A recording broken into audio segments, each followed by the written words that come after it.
The sound fills the cold consulting room, cutting through the smell of carbolic acid and wax. It is the sound of polished mahogany and humming brass gears. London, 1888. A physician adjusts the steam-powered device. This is not a factory, this is a clinic, and this is medicine. In the late Victorian era, doctors prescribed orgasms as a medical treatment for women. They diagnosed a phantom illness, hysteria, a term that covered anxiety, insomnia, irritability, and simple defiance. The supposed cure was pelvic massage, a clinical procedure delivered on a cold leather chaise. The physician's tool, a gleaming brass and ivory mechanism, promised relief. It promised a cure. But why was this the treatment? And what was the true, unspoken nature of the disease? A cure delivered by a cold, humming machine is not a cure. It is an answer to a different question. If you enjoy these dark histories, leave a like and subscribe and comment below where you're listening from.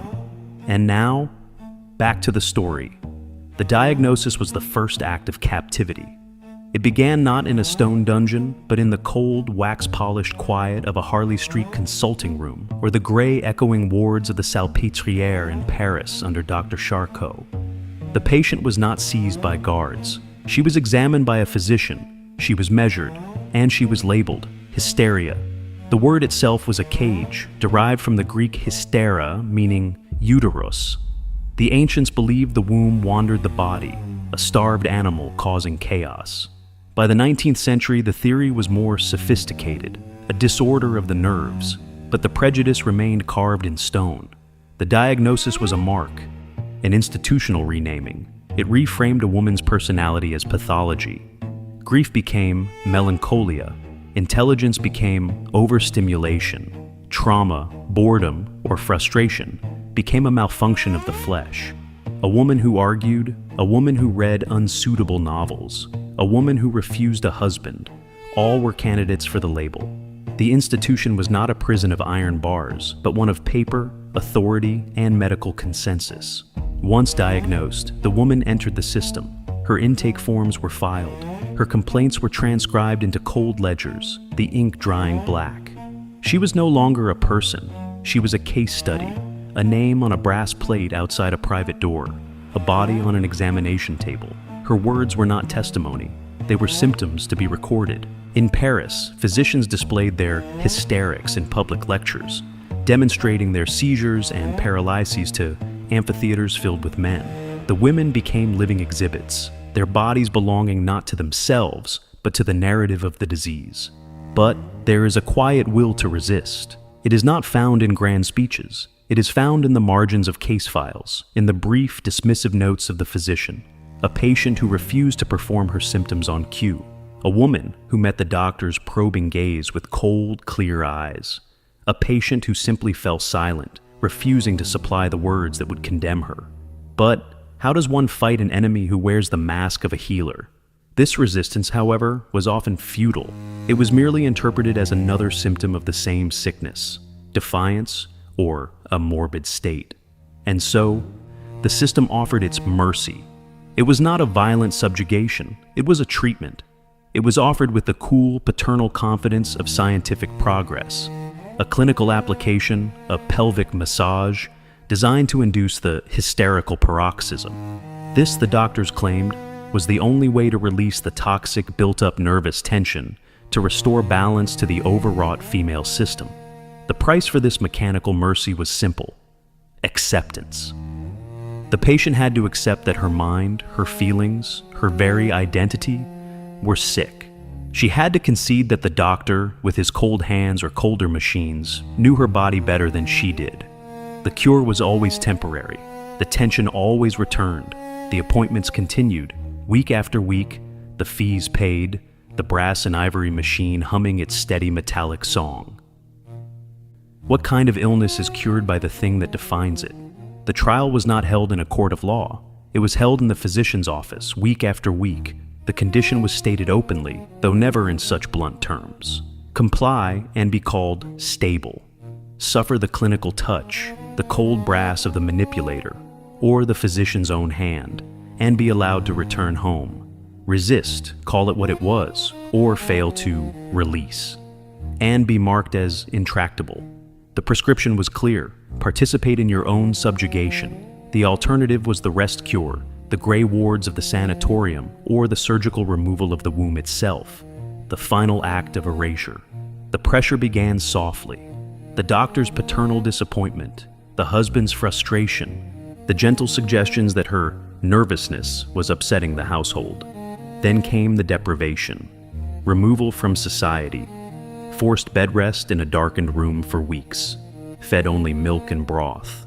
No books, no letters, no stimulation, only the cold weight of the diagnosis pressing down. Then, the silence. The physician no longer listened to her words. He listened only to her body's response, transcribed in his ledger. The patient, too, fell silent. What was there to say? Her refusal was not a shout. It was a cold line, drawn inside her own mind. She would not speak. She would not react. She would endure the thrumming of the machine. This was the inversion. The cure was meant to break the tension, to force a physical confession of the sickness. But the hysterical paroxysm, when delivered by a cold hand or a steam-powered device, became something else. It was not pleasure, it was not relief. It was a mechanical function, a debt paid. It became armor. The patient learned to sever her mind from the leather chaise. The physicians noted with clinical approval that the paroxysm was achieved, but they failed to see the person retreating, finding a cold, hard place inside where the treatment could not reach. Why did this happen? Why was this the treatment? Here, the core of the story is unsealed. The Victorian medical world could not, or would not, see a woman's mind as separate from her biology. They saw her as a creature of the womb.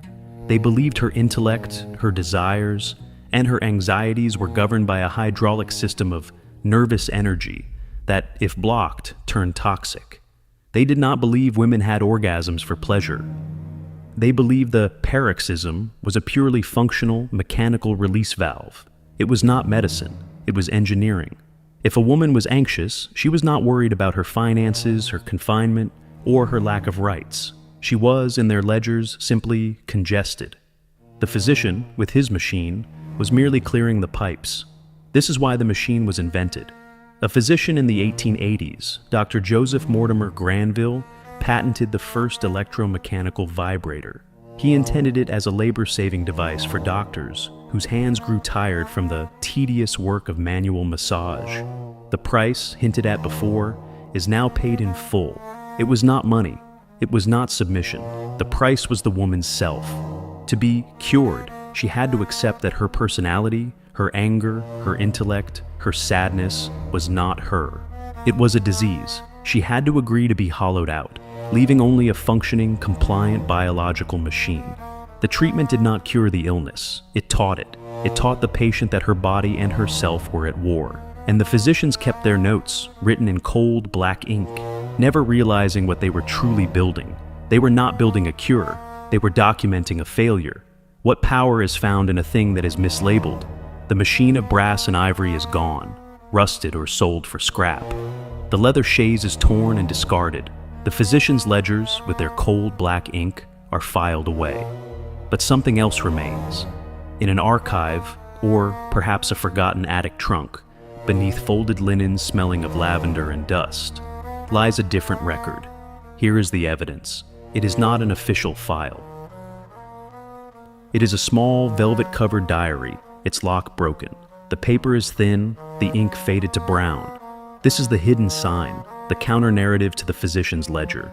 A researcher, or perhaps a descendant, opens the cover. This is the wordless rite of memory. The hand, warm with life, touches the cold, brittle page. A silent, centuries-late witness. The physician's ledger, stored in the official archive, notes a date in 1889.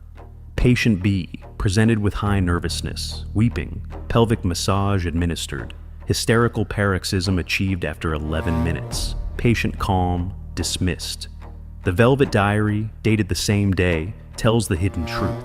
The doctor today, the machine, he calls it the manipulator. It hums like a bee in a jar. He watched my face. I closed my eyes and thought of the grocery list. Potatoes, wax, black thread. When it was done, he smiled.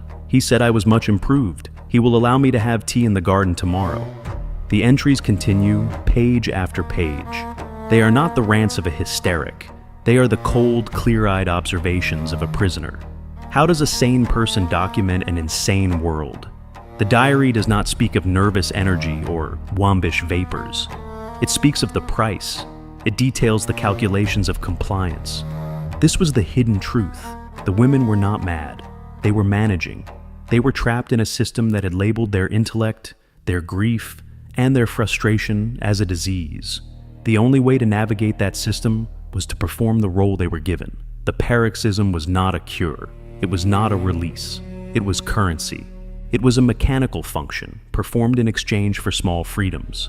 The freedom to walk in the garden, the freedom to read a book, the freedom to see one's own children. The women learned to dissociate, to retreat to that cold, hard place inside, and give the physician the symptom he required.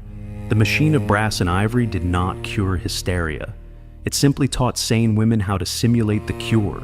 The ledgers recorded a medical success. The diaries recorded a survival strategy.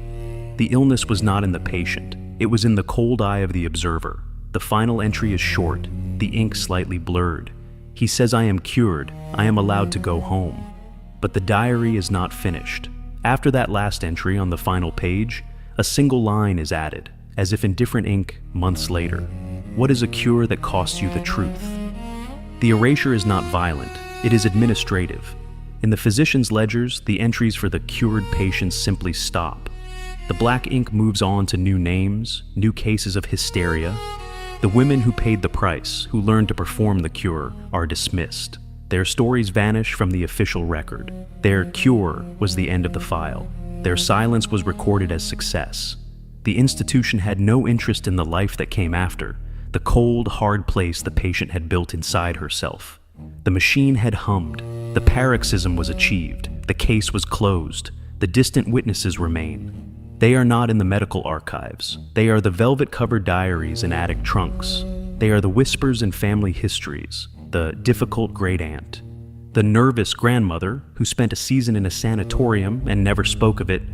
These whispers are not proof. They are just echoes, easily dismissed as fiction, as the very hysteria they sought to describe.